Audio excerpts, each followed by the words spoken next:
त्याचा रंग कसा असतो आणि तो सुकवल्यावर कसा होतो याचा तुम्हाला दिसेल. बरोबर. तुम्हाला आता काय करायचं आहे तर तुमच्याकडे जी मी प्लास्टिकची पिशवी सांगितली होती पहिली छोटी कॅरी बॅग, त्या कॅरी बॅग मध्ये वाटाणे आणि चणे मिक्स करायचे आहेत. करायचे. बरोबर. त्यानंतर मी तुम्हाला काय सांगणार आहे ऐकताय का? त्यानंतर मी तुम्हाला 1 ते 5 नंबर सांगितल्यानंतर जेव्हा स्टार्ट सांगेल तेव्हा तुम्ही त्यातले चणे आणि वाटाणे वेगळे करायचे आहेत. जो सर्वात पहिले करणार वेगळे बरोबरच्या बरोबर त्याचा पहिला नंबर. आलं लक्षात? जो दुसरा वेळेला करेल त्याचा दुसरा नंबर, तिसऱ्या नंबरला तिसरा नंबर, असे 5 नंबर आपण काढणार आहोत.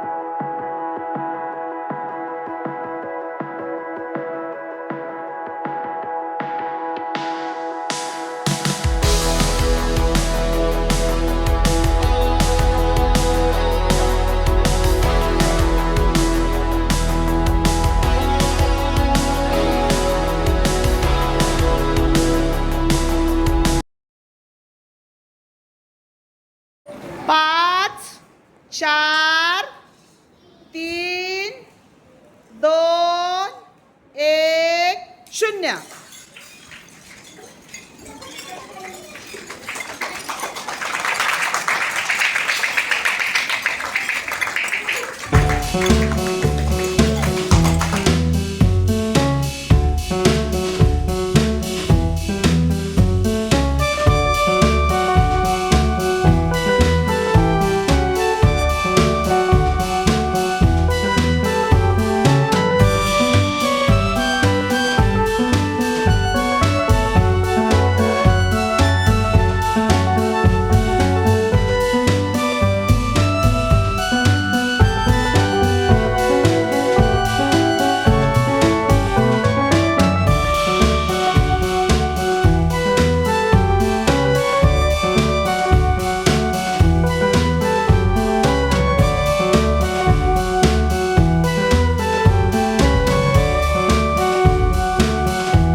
वाटाणा आणि चणे हे कडधान्य आहेत आणि ते भिजत घालून मोड आणून त्याच्या उसळी आपण जेवणात वापरतो, कारण त्याच्यामुळे आपल्या शरीराला ताकद मिळते आज घरी गेल्याबरोबर हे जेवढे वाटाणे आणि चण्याचे कडधान्य आहे घरी गेल्याबरोबर दुपारी भिजत घालायचं आणि आईला संध्याकाळी छान उसळ बनवायला सांगायची आणि ती उसळ आवडीने खायची.